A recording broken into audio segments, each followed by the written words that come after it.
Assalamu alaikum, dear students. I'm really hoping that you are well and you are taking good care of yourself. That is very, very important because next week onwards, probably from 15th September, you would be joining us in a proper physical environment. So you really need to take care of your health nowadays. Another very important thing is that before joining us in the proper physical environments in the next week, you need to cover all the online lectures. When you come to your institution, you would sit in your class, you must remember that you must have the knowledge of all those topics regarding every subject which you have been taught by the teacher in the online classes. That is necessary because if you want to proceed to new topics in the class, that is necessary to have grasp on the previous concepts regarding the previous topics. So I'm really hoping that you would cover all the topics before coming and sitting in a physical, proper environment-based classroom. So, as I told you earlier, that basically nowadays we are covering this topic of input devices, and in input devices we covered certain types like keyboards, certain types of pointing devices. Now moving on to the third type of an input device, that is audio visual input device. That type would be covered by us in our today's lecture. So audio basically refers to the microphones, and visual basically refers to the digital cameras or DSLRs. So in our today's lecture in audio visual input devices, we would first of all talk about this input device called as microphone. I bet that everybody is already aware of this thing called as microphone. So main question is that what is basically a microphone? A microphone is basically a device that captures audio, that captures your voice, that captures your sound. So that captures audio by converting sound waves into an electrical signal. Now that is very important. This signal can be amplified as an analog signal or may be converted to a digital signal, which can be processed by a computer or other digital audio device. Microphone is a hardware peripheral input device. Peripheral device means it's a cable-based device. When you want to attach a microphone with your laptop, with your computer system, you can attach that microphone with the help of a cable already attached with that microphone. So it was originally invented in 1877. So basically what is the purpose of using a microphone on a computer? A microphone on a computer can be used for recording audio, for a video, for voice recognition, can be used in live computer gaming, can be used for online chatting, like you can use a microphone if you want to call somebody through Skype, etc. So where is the microphone plugged into a computer? The microphone plugs into the back of desktop computers, into the computer sound card microphone port. Some computer cases may also have a microphone port on the front. So on a laptop computer, the microphone is plugged into the microphone port found. The microphone is plugged into the microphone port found on the front or side end of the laptop. So the proper definition of a microphone would be that a microphone is basically a transducer that converts sound waves, mechanical waves energy into electrical energy, into audio signals. So there are many types of mics and they nearly all utilize a special type of part called as a diaphragm. I will talk about the structure or working of the microphone in detail afterwards. Right now, the thing you need to know is that microphone is basically a transducer.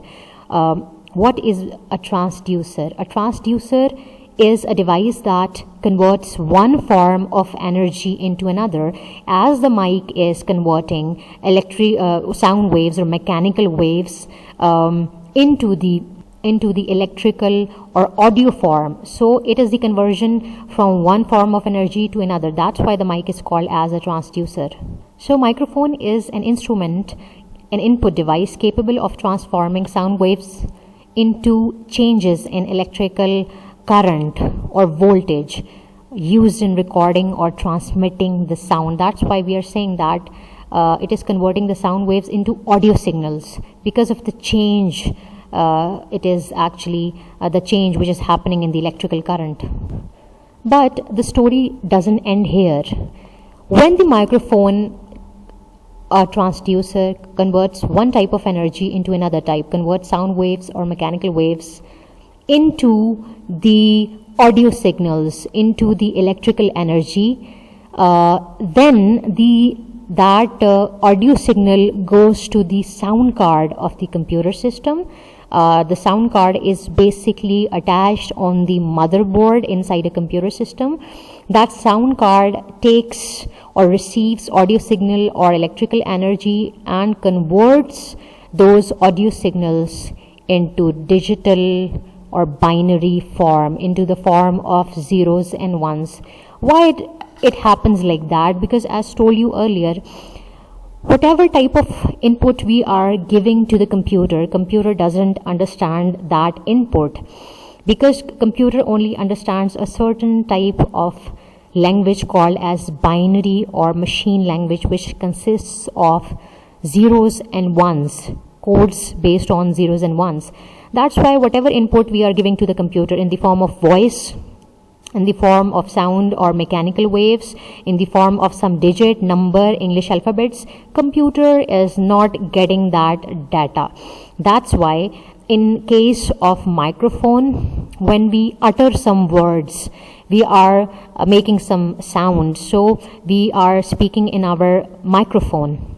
Microphone is taking those sound waves and mechanical waves, and then microphone converts those sound waves into the audio signal, into the electrical energy, and then from microphone that audio signal passes to the computer, enters into the computer, and inside the computer it goes to the sound card, which is basically attached on the motherboard. That audio signal goes to the sound card. Sound card actually converts that audio signal into the binary form in order to let the computer understand that sound-based data. When that data would be converted into the binary form, that would be easy for the computer to understand the data. So I'll give you a bit of a glimpse that how it happens. The sound waves are basically entering into the mic. Inside the mic there is a very important part called as diaphragm. This diaphragm receives the sound waves and it converts those sound waves, mechanical waves, into the audio signal. That is the most basic concept. Now, here is the detailed diagram. This diagram would completely tell you that how the sound waves are basically being converted into the audio signals by a microphone. So it is basically the working of a microphone.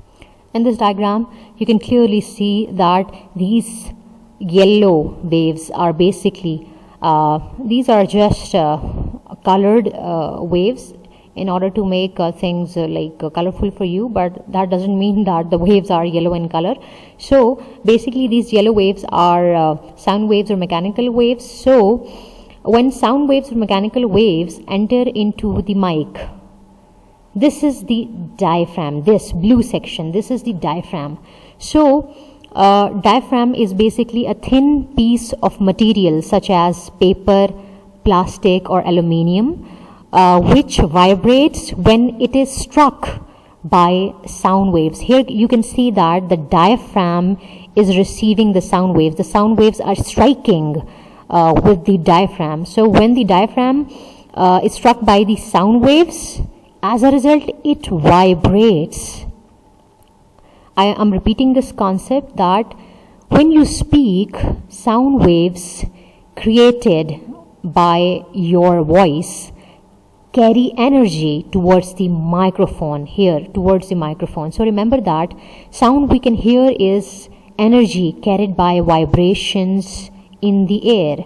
So what happens that inside the microphone, here inside the microphone, the diaphragm, this part is the diaphragm, much smaller than you would find in a loudspeaker and usually made of very thin plastic.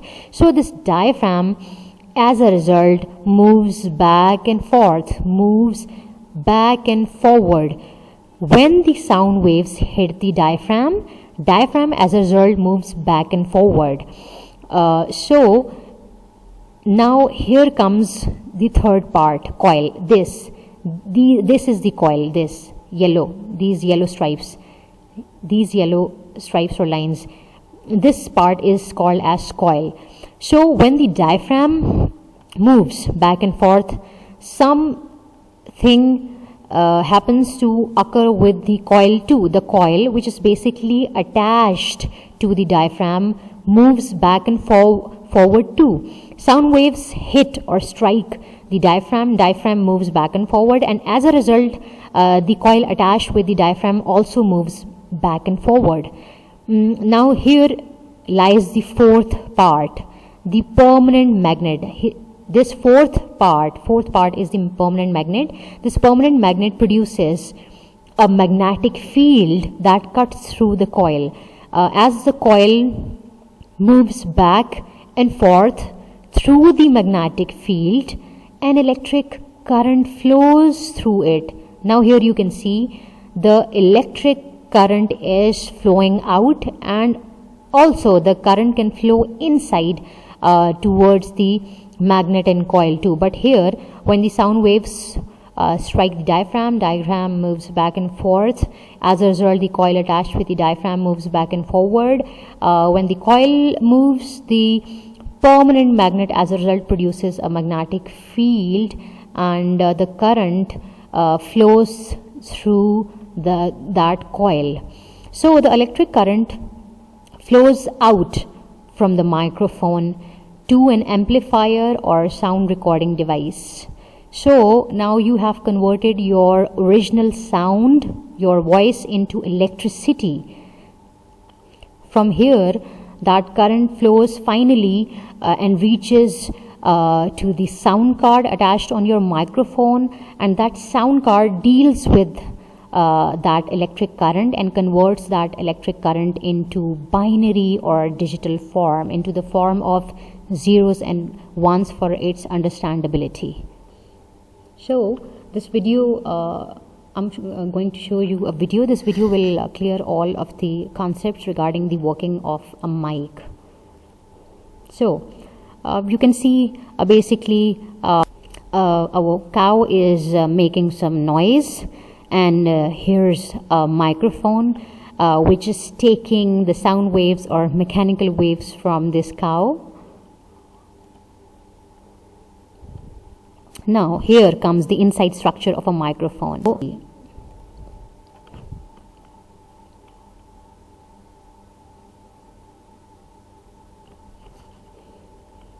It basically produces a magnetic field. So here you can see that continuous process, that the sound waves and mechanical waves are coming. This blue part, this diaphragm, is moving backward and forward. As a result, the coil is moving backward and forward, and as a result, the permanent magnet part is creating a magnetic field which actually generates an electric current flowing through in a certain direction. As the coil moves back and forth through the magnetic field, an electric current flows through it. Now you can see.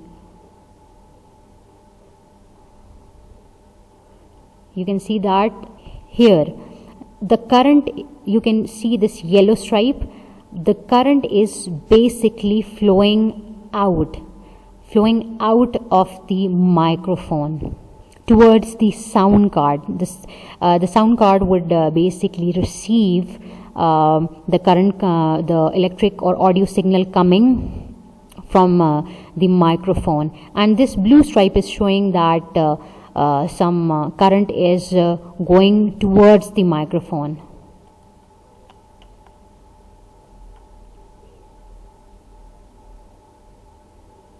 So basically this was the total working in the inside structure of a microphone and the inside working of a microphone, that how a microphone works. Now moving towards our next type of audio-visual input devices, that is a digital camera. So a digital camera is basically visual input device. So now our next audio-visual input device is digital camera, which is basically a visual input device. So a digital camera uses an electronic image sensor to create still or static photographs and record videos, dynamic videos as well. The optical system of a digital camera works like a film camera, in which a typical lens and diaphragm means a particular type of aperture, are used to adjust electronic image sensor lighting. I would further discuss the parts of a digital camera. At that time you would be able to understand this diaphragm thing. So digital cameras equip amateur and professional photographers with multiple automated control functions. Advanced digital cameras facilitate manual control of most of the functions. You can simply say that a digital camera is an input device that captures or takes pictures and stores them in digital form, in binary form. The number of pictures that a digital camera can store depends upon its memory size. So most digital cameras store pictures on flash memory or flash memory card.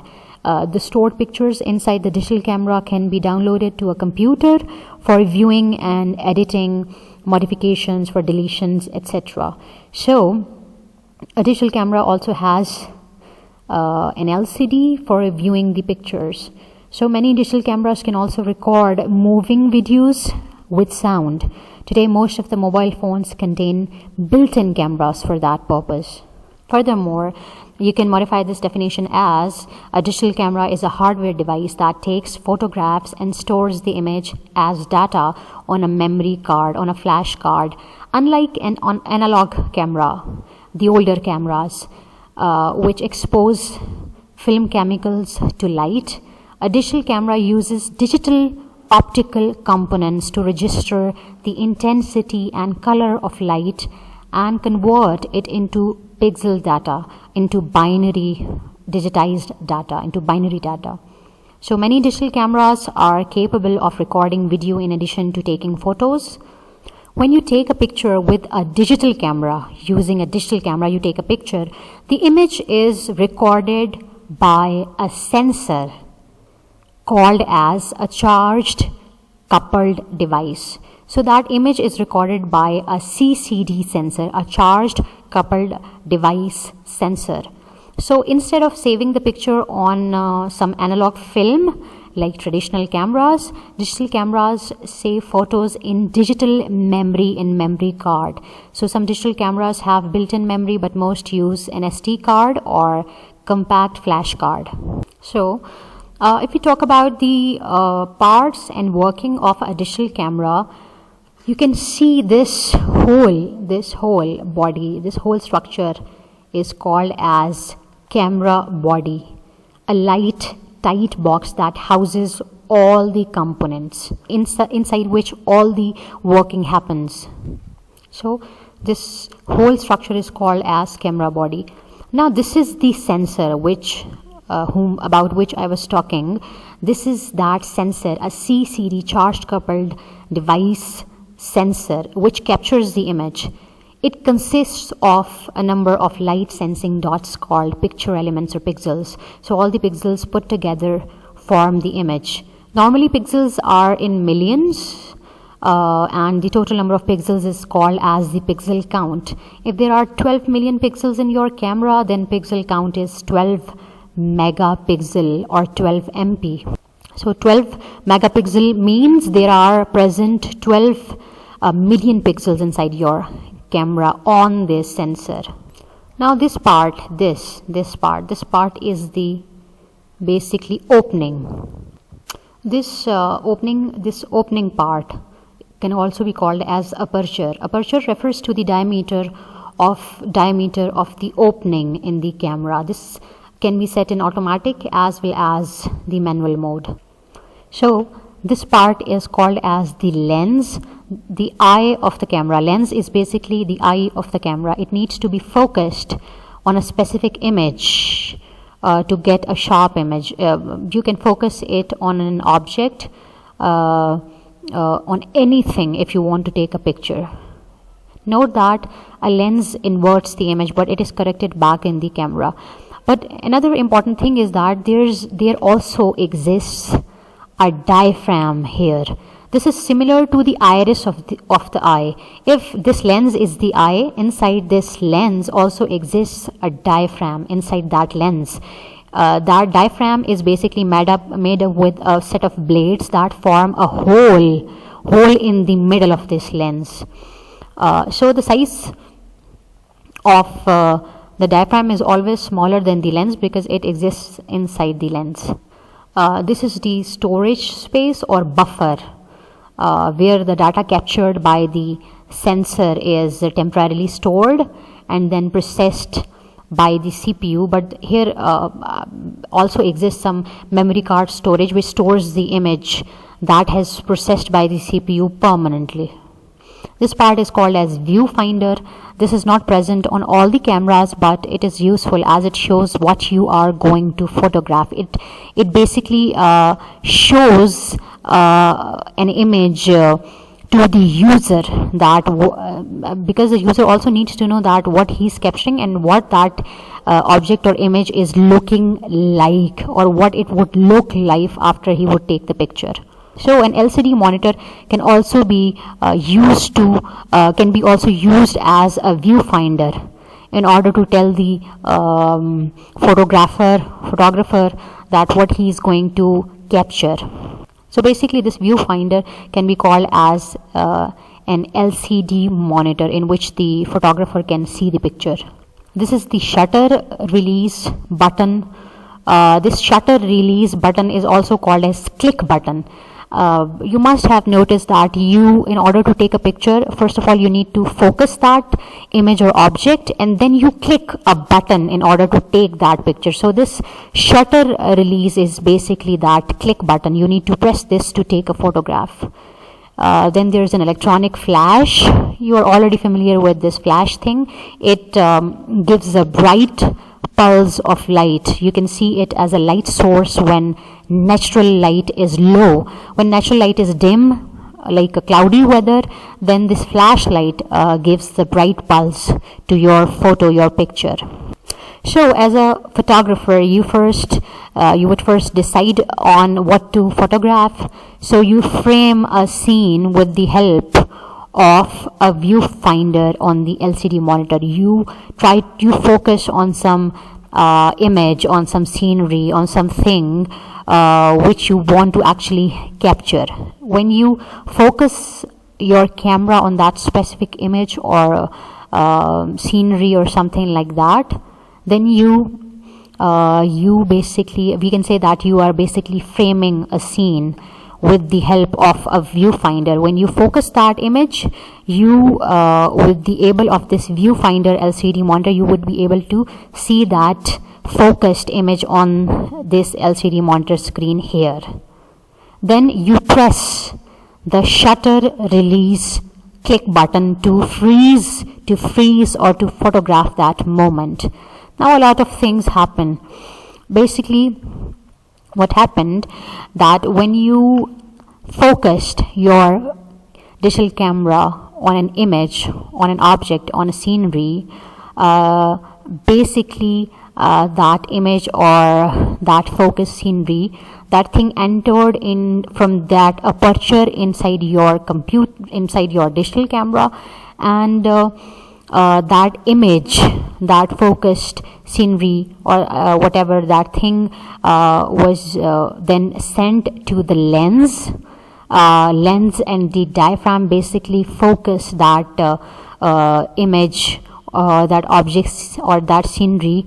They basically focused it towards the sensor in order to get a sharp image. So the lens and the diaphragm focused and forward that image further to the sensor. As you can see here, that when the image or scenery passes through the lens, a light basically passes through the lens. That image or scenery passes in the form of light through this lens, through this diaphragm. Then the lens focuses or forwards that light towards the charged coupled device sensor. But you need to know that here also exists a shutter. When the shutter is up, only in that case the light would be able to pass from here. The light would be able to pass towards the sensor, because here the shutter is up.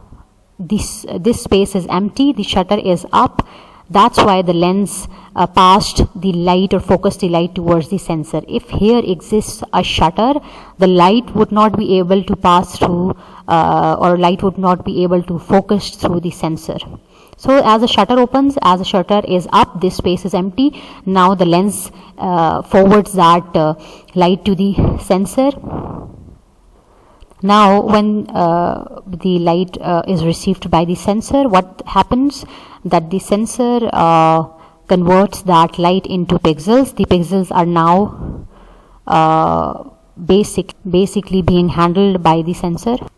As here you need to keep that in mind when you were in the first step, when you were focusing the image. At that time, as a photographer, you were able to see that focused image here on this LCD screen, here on this viewfinder LCD screen. At that time, in order to capture that photograph, you clicked the shutter button and a flashlight actually blinked in order to make the visibility or color of that photograph, to make it clear for you, to make it more colored, to make it more colorful for you. So these steps have already been involved.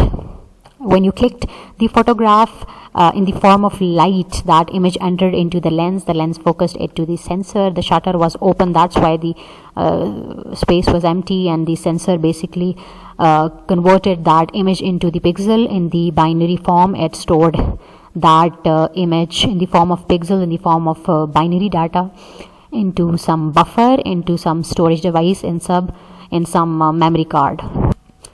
So we can say that a digital camera has lenses. A digital camera has lens or lenses which are used to focus the light that is to be projected and created. So this light is made to focus on image sensor. Lenser focuses that light towards the sensor, and this sensor converts the light signals into electrical signals, into pixels. The light hits the image sensor as soon as the photographer hits the shutter button.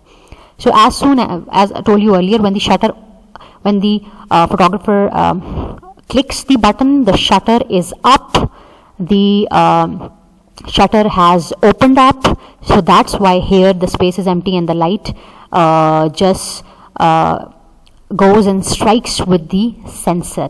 Light hits the image sensor as soon as the photographer hits the shutter button. So as soon as the shutter opens, the pixels are illuminated by the light in different intensities. So thus an electrical signal is generated. The electrical signal is then further broke down to digital data, into pixels, into binary form, and thus it would be stored in a computer. To make it more simpler, we can say that when the photographer is framing the shot, light is directed through this lens, it hits a mirror, and it is reflected up towards, it hits a sensor, and from there it can also, you can say it can reflect up to the viewfinder or to the LCD light. It is reflected up towards the viewfinder. As a result, the photographer is looking right down the barrel of the lens and sees the exact shot that will eventually be captured. So the term for this phenomena can be different, like what you see is what you get. This term can be used for that. When the photographer presses the shutter button to take the picture, the mirror or the shutter flips up and out of the way of the sensor here. The shutter goes up, making a mechanical click noise. The shutter opens and the light strikes the sensor and the picture is taken. You must have got the paths or working concept to some extent. Now this diagram would definitely make the concepts more clearer for you. As told you earlier, you can see like here, this is the aperture part. This is the aperture part. Now here, this is the, you can see the lens part. I'm not talking about this lens, this reflex mirror. I'm talking about this part. This is the aperture part. This is the lens, one or two lenses. Here exist two lenses, and the lenses have diaphragms inside them. Then this is the reflex mirror. Now this is another type of digital camera where this reflex mirror exists. So this is the this is the slanting reflex mirror. Now this is the shutter. This I'm talking about this line. This is the shutter, and this line is basically showing the image sensor, the CCD, charge coupled device sensor. Now, as told you earlier that this lens is one of the most vital parts of a camera. The light enters through this lens, and this is where the photo process begins. Original photo process begins from this lens. Lenses can be either fixed permanently to the body or interchangeable. They can also vary in focal length, aperture, and other details. Now this is the viewfinder. As you can see, this part. This is the viewfinder or eyepiece or LCD, a small LCD screen. So the viewfinder can be found on all digital cameras or DSLRs and some models of digital compacts. So this is the main visual source for the photographer who is basically taking that photograph. Overall, this is the whole body of the camera.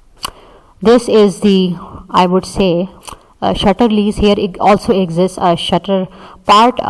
This diagram is not showing that shutter part, but you need to assume it automatically that here also somewhere exists the shutter part. The memory card part also exists. Storage space also exists. Flash along with the shutter flash part also exists. So what happens here, that when you look through, basically as a photographer, when you look through a viewfinder, an eyepiece or LCD screen on the back of the camera, whatever you see is passed through the lens. It passes through the, first of all, it passes through the opening from the aperture, then it goes to the lens attached to the camera, inside which the diaphragm exists. Here this lens is. So which means that you could be looking at exactly what you are going to capture. When you see that thing in LCD screen, you adjust your angles. While adjusting your camera on some image or scenery, you want to see the LCD screen, because you need to see that which angle is more correct in order to take a picture. That's why whatever you are focusing, you are able to see that. Along with that, you are able to see that on your LCD screen. So then the lens afterwards, focused image or scenery in the form of light enters into the aperture, then it goes to the lens or diaphragm. Lens focuses that light towards the reflex mirror. In DSLRs, the reflex mirror exists, but in simple digital camera, the reflex mirror doesn't exist. But anyhow, if the reflex mirror exists, the light goes to the reflex mirror. And what happens then? There is a specific purpose of reflex mirror. If you ponder upon the angle of the reflex mirror, basically it sits at a 45-degree angle inside the camera chamber. So this reflex mirror forwards the light. Due to its 45-degree angle, it forwards the light to an optical element called a pentaprism. This portion is the pentaprism. The pentaprism then converts the vertical light to horizontal by redirecting the light through two separate mirrors right into the viewfinders. The pentaprism is basically sending the light to the viewfinder so that the photographer can also see that image. He needs to see that what he's focusing is at good angle or not. So the pentaprism converts the vertical light to horizontal by redirecting the light through two separate mirrors right into the viewfinder.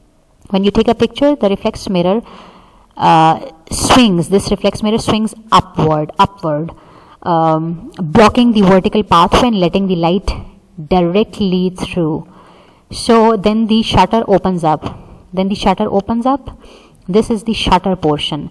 You can easily guess that shutter lies exactly before the image sensor. If the shutter doesn't open up, then the light cannot pass to the image sensor. If this shutter opens up, then the light from the lens can go to the image sensor. So the shutter needs to open up. So when a photographer has seen the image through the pentaprism on the LCD screen on the viewfinder, and he is now satisfied with the focused image, he clicks the shutter. Lies somewhere here. Then the shutter opens up. This shutter gets up, then the light directly passes to the image sensor. The light reaches this image sensor. So the shutter